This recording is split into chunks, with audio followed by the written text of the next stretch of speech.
I would hear constant versions of that same sentence. That meant for me as a coach, I also had to adopt my approach. My historical approach as a coach has always been to look at someone's nutrition first. But when I started to move into perimenopause and menopausal space, I actually started to look at training first, because it had a higher force multiplier in terms of a positive domino effect on other things. And that was very new for me, because most physical goals, body composition, weight loss, fat loss particularly, are nutrition based. Control for calories, macro splits, food, nutrient density, etc. But what was happening with a lot of the perimenopausal women, more so than the menopausal women, but very heavy in the perimenopausal space, was they were looking at nutrition and they were counting calories, they were dropping calories, and it was further enhancing the problem. Insulin was becoming more of an issue. Their cortisol was spiking, and that was fueling more problems. So I started to take a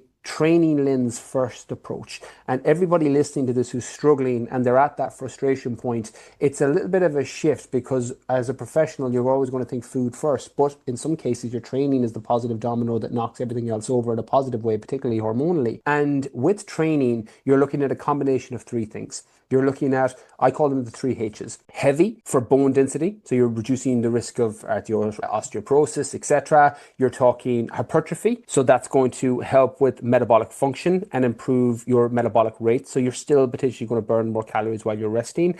And then you're talking heart raiser, so getting your heart rate up so that you're able to improve some of that insulin sensitivity that has become down regulated because you're now in a new season of life.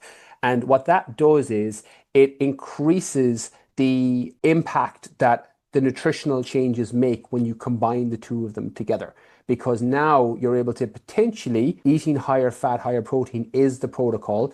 You're potentially able to consume a little bit of complex carbohydrate because that insulin sensitivity has been improved because of that heart rate variable, i.e. getting your heart rate up. So a training program might look like, if you're, say, put those three together, a military overhead press for 6 reps, heavy, bone density, metabolic function, etc. Then you're pairing it with a victory press, so you're coming out into a V, and you're doing that for 10 reps, that's hypertrophy, more for metabolic function. And then you might be doing something like air squats for 30 seconds. And you combine those three things together if time is a factor.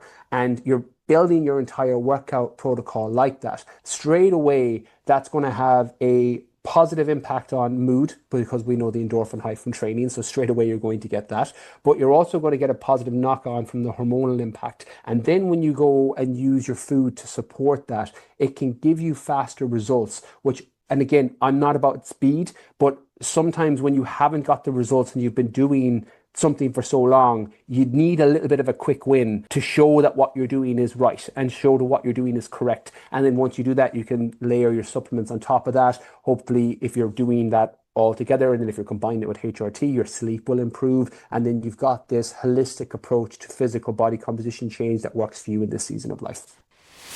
Even if you haven't worked out or trained, there's a chance that you've done cross trainer in a gym, 40-minute sessions a few times a week, or you're active and you're walking a lot, etc. You're always looking to reduce the friction to get started. That friction is different if you're a beginner versus if you're advanced and have been working out for 20 years and now changing up the protocol because it's not working anymore. So meeting yourself where you're at, or having a coach that meets you where you're at, is important. So having that conversation with someone you're potentially working with is very important, because if you are a beginner and then you get thrown into this advanced style protocol, you're probably not going to start. That's best case scenario. Worst case scenario is you get injured because you've done way too much way too soon. So you're looking to create as minimum amount of friction as possible. Exercises, a very simple protocol if you're a beginner and you don't know where to start, is I get people to do 2 rounds of Tabata training, which is a very straightforward but intense body weight, if you're using body weight style, high intensity interval training, where you do 20 seconds of a movement like a mountain climber or a air squat or a push-up from your knees on the ground. You do 20 seconds of that movement, you rest for 10 seconds, and you do it 8 times. So that's 4 minutes total. You then rest 2 minutes and you pick a second exercise and you repeat it. That's done in 10 minutes.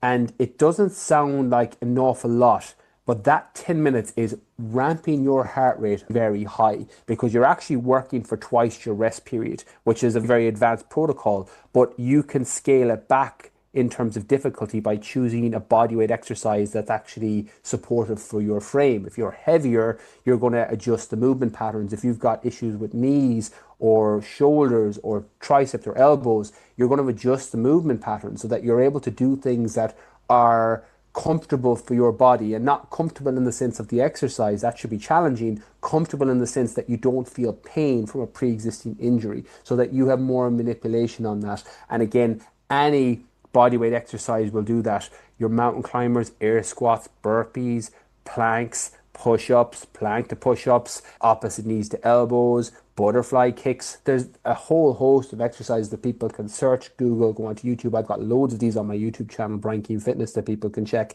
And then you just make the adjustment to it. And then you're able to apply that. It's 10 minutes.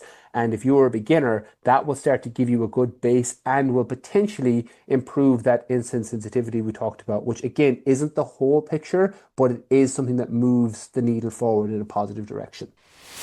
I hate it. Yeah, we have it here too in Ireland. Yeah, I hate it. It's starting to cycle back the other way, but when I'm not certain if I'm in a gym or a nightclub, it's Yeah. effectively too dark. For me, I think it changes the vibe of a place. And now I get it because in some communities and demographics, it's to create that safer space where it's dark and people feel like they're not being looked at. That I'm all for. But in a lot of cases, it seems to be going the opposite marketing direction towards the younger demographic and be like, look how cool this place is. Look how it shoots on video. Look what it looks like on Instagram because we've adjusted the lighting and it's dark and you can adjust your filter so you get a great story and selfie in the gym. So for that reason, I'm not a massive fan, but I get, again, the road to hell is paved with good intentions. I feel that it was probably a good idea initially and then just morphed and transformed into this other thing.